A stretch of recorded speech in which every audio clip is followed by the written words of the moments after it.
Buenas noches a todas y a todos. Mi nombre es Juan Germán.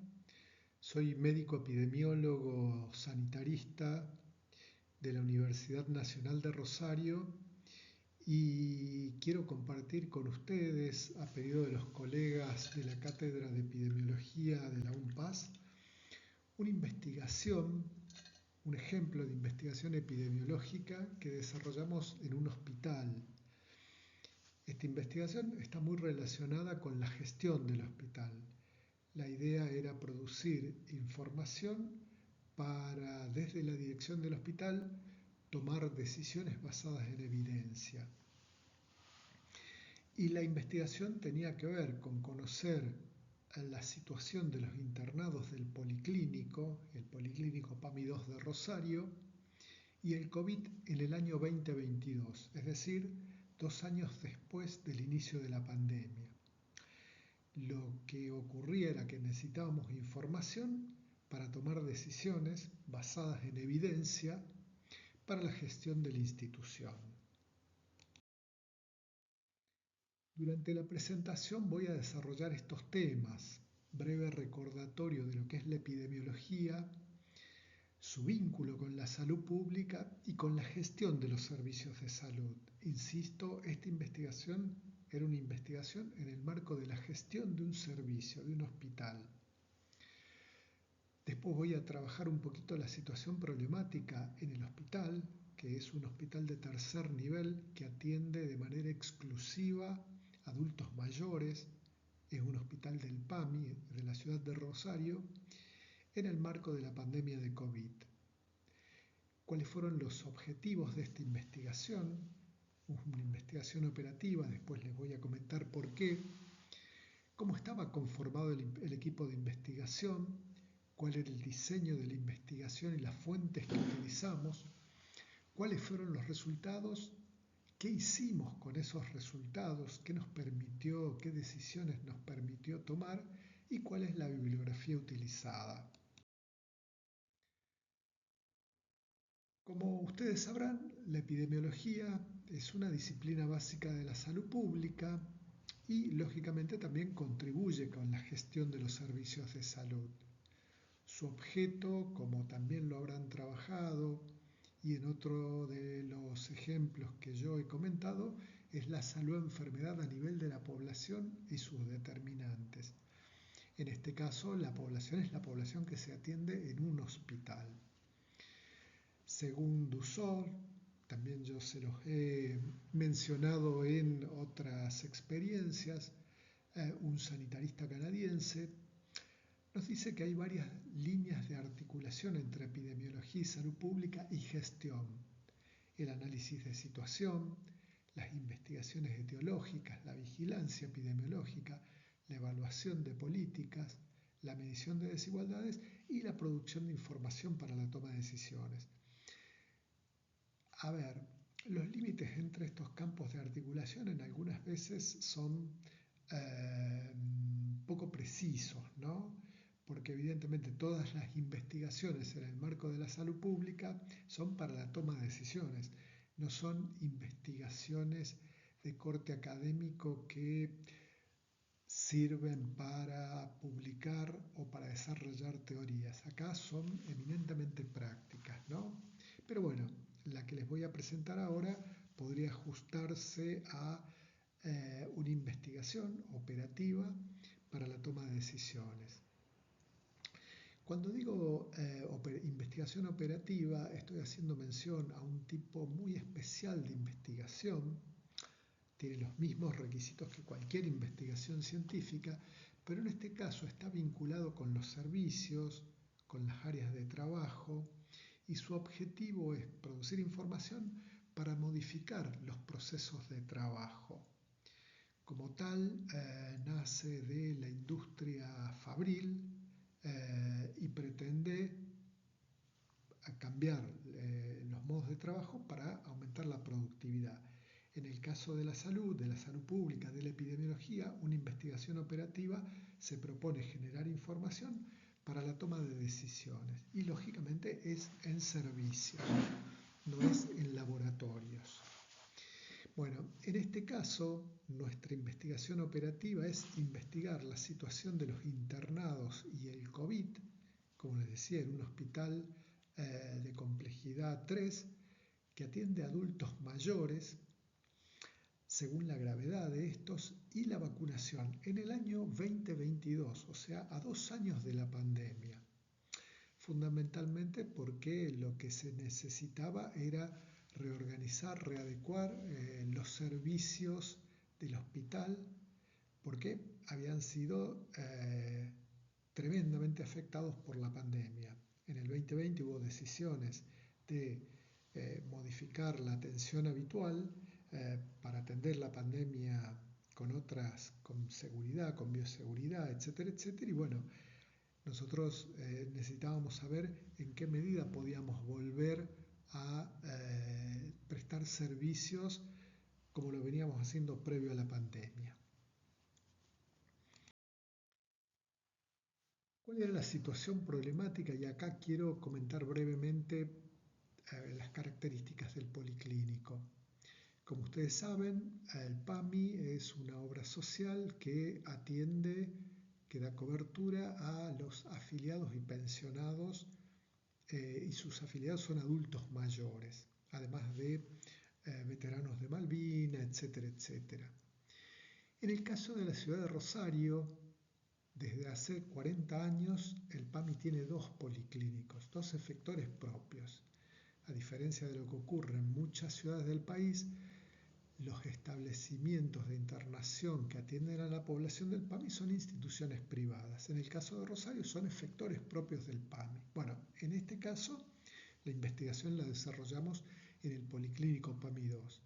Yo tuve la oportunidad, justamente cuando la desarrollamos, de ser el director médico del hospital.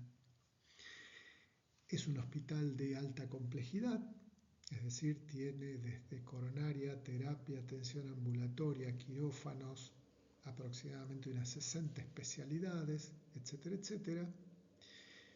Y vuelvo a repetir, atiende exclusivamente a adultos mayores afiliados al PAMI.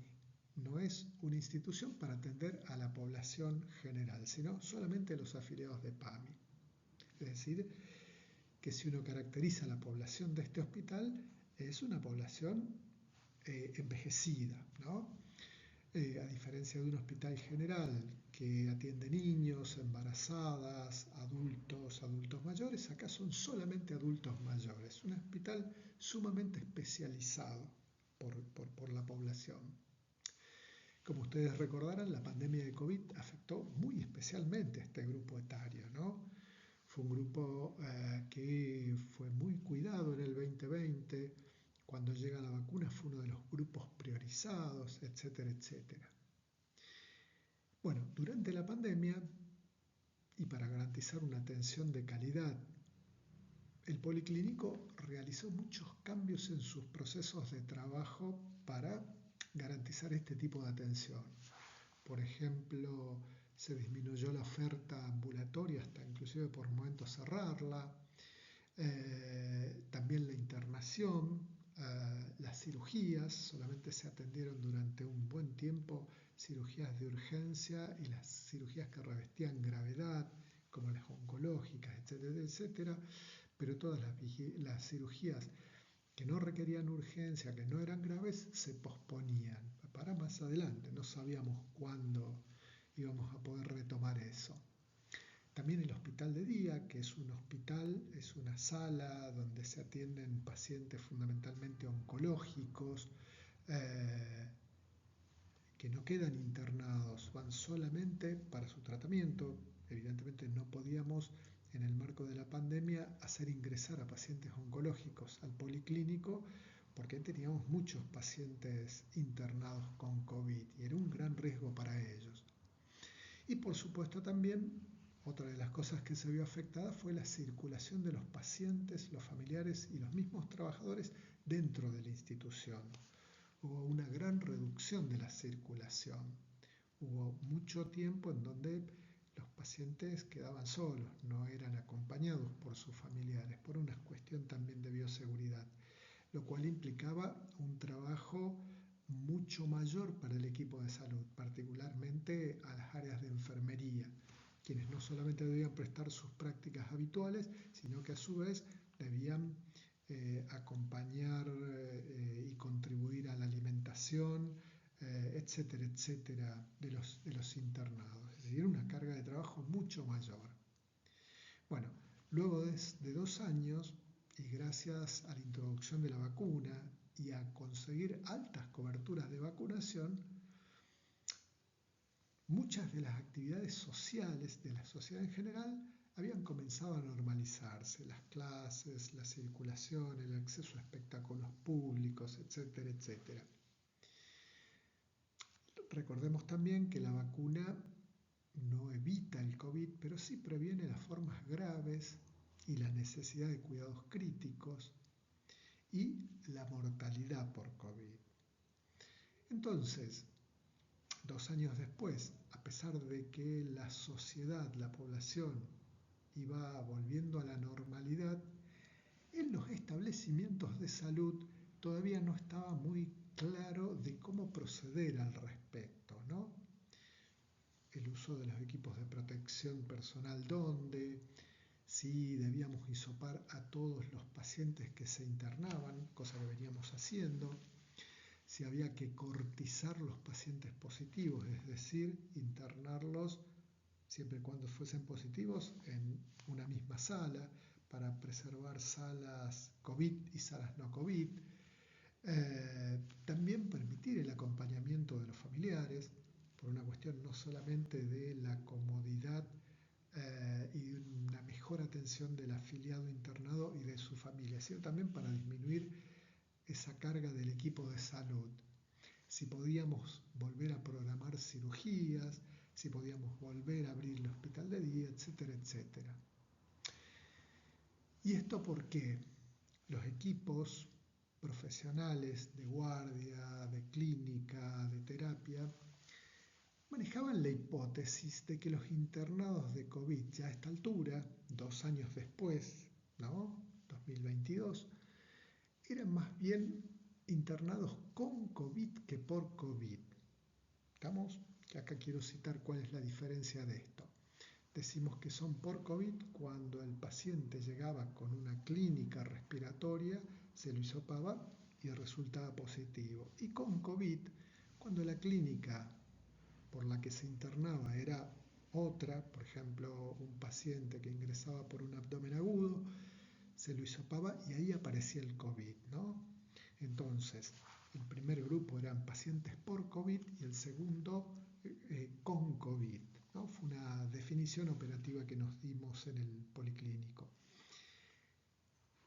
Que por lo general, aún inclusive los pacientes por COVID no presentaban tanta gravedad que en las primeras épocas de la pandemia y que, lógicamente, esto estaba asociado a la vacuna. Entonces decidimos llevar adelante una investigación operativa, fundamentalmente para tratar de conocer 2 puntas, ¿no? Si los internados positivos eran por o con COVID y observar también la gravedad de estos y los esquemas de vacunación. Vuelvo a repetir, esta información debía servir para la gestión y la toma de decisiones. A quienes debíamos hisopar, si reanudábamos las cirugías, el número y el horario de las visitas, la permanencia nocturna de los familiares, etcétera, etcétera. Hay un sinnúmero de medidas que habían quedado suspendidas durante la pandemia. Bien, ¿quiénes participamos de la investigación? En este caso también fue muy interesante pensarla, como toda investigación operativa, de involucrar a los propios equipos, a los propios trabajadores de los diferentes sectores y servicios que trabajan con la problemática.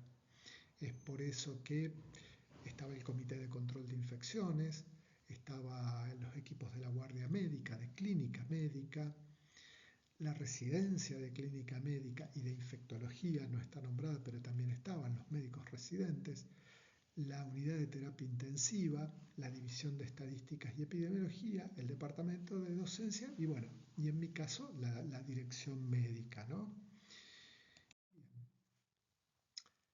Brevemente, ¿cómo es la estructura de este? Es un estudio observacional. Nosotros no tomamos ninguna intervención y vamos a observar lo que ocurría. Transversal, porque íbamos a caracterizar a los internados si eran con o sin COVID. Prospectivo, porque la información la íbamos a empezar a recopilar hacia adelante, una vez que largábamos la investigación. No era investigación no era información que ya teníamos, sino que la íbamos a empezar a recabar. Y analítico. Analítico fundamentalmente porque íbamos a hacer cruces de variables para tratar de establecer si la vacuna se asociaba estadísticamente con la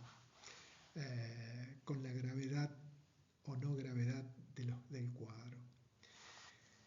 Como criterio de inclusión o definición de casos, recuerden que la epidemiología siempre trabaja con esta lógica de quién es un caso y quién no. Eran todos los internados positivos por COVID, positivos de COVID, ya sea independientemente al diagnóstico de la internación, entre diciembre del 2022 y febrero del 2023. Fue justo con la coincidencia de uno de los tantos picos de la pandemia, ¿no? Fines del 2022 hasta casi primeros 2 meses del 2023. Las diferentes variables que recopilábamos de cada uno de estos casos eran, el nombre, DNI, género, diagnóstico al ingreso, con o sin COVID. Esto era una definición que la aplicábamos nosotros después de tener el positivo. Si la clínica era respiratoria y el COVID era positivo, era un internado con COVID. Si la clínica que motivó la internación era cualquier otra, para nosotros era un internado, sin COVID. La gravedad del cuadro, si era leve, moderado, grave o crítico, la presencia de comorbilidades, etcétera, si tenía antecedentes de COVID y el esquema de vacunación, si estaba completo o incompleto para el momento. En aquel momento, un esquema de vacunación completo eran 3 dosis, ¿no? El incompleto era menos de 3 dosis. Y la modalidad al egreso, si era óbito, alta o traslado a otra institución. Fuentes de información, el Sistema Nacional de Vigilancia de la Salud, para ver si nuestros casos positivos tenían COVID y los antecedentes, una ficha de seguimiento que elaboramos ad hoc, que la transformamos en una base de datos, y un sistema de información del Ministerio de Salud de la provincia que nos permitía conocer el estado vacunal del paciente, ¿no? Esto es porque posiblemente, como ocurre muchas veces con la mayoría de las personas, en nuestro caso, el internado no recordaba si tenía 1, 2, 3, 4 dosis de vacuna. Entonces nosotros lo chequeábamos con un sistema de información del Ministerio de Salud de la provincia. Y la presentación de los resultados, que no viene al caso, y que sí trabajamos en este caso con un paquete informático de libre acceso que se llama OpenEpi, para hacer estos análisis de las variables. Bien. Brevemente les muestro los resultados. En esta diapositiva lo que se ve, como en todo trabajo de investigación, en un primer momento hay que presentarlos de una manera descriptiva, es decir, en una tabla en donde se ven las diferentes variables que nosotros íbamos a indagar, género, edad, etcétera, y acá resaltadas están las de interés para nosotros, si el internado era por COVID o con COVID, el esquema de vacunación y la gravedad, y la modalidad de egreso, las fuentes de información, etcétera. Y acá, en un pequeño recorte, está agrandado justamente estas variables. Acá están los análisis que hicimos, los análisis estadísticos, que no vienen al caso, o sí para el que quiera profundizar, está la bibliografía. Bueno, como verán, los resultados se presentan en la siguiente tabla. Entre los de nuestro interés, es decir, las celdillas que están coloreadas con verde, con color ladrillo y naranja suave, figura si eran por o con COVID. A esta altura de la pandemia, la mayoría era con COVID, es decir, no eran personas que ingresaban por un COVID, sino que era un hallazgo del laboratorio. Los signos y síntomas o la patología por la que ingresó era otra. Era un hallazgo del laboratorio, ¿no? 41 a 15. La mayoría tenía esquema completo, 37 con completo, 19 incompleto. Pero lo que era interesante era que todos estaban vacunados, tenían por lo menos una dosis. Y la gran mayoría, fíjense, presentaba formas leves a moderadas, 42 a 4. Y ninguno presentó un estado crítico. No tengo acá la información de trabajos que habíamos hecho en el 2020 y en el 2021, en donde la severidad era tremendamente mayor, la letalidad era muy grande por COVID, como pasó con la población en general.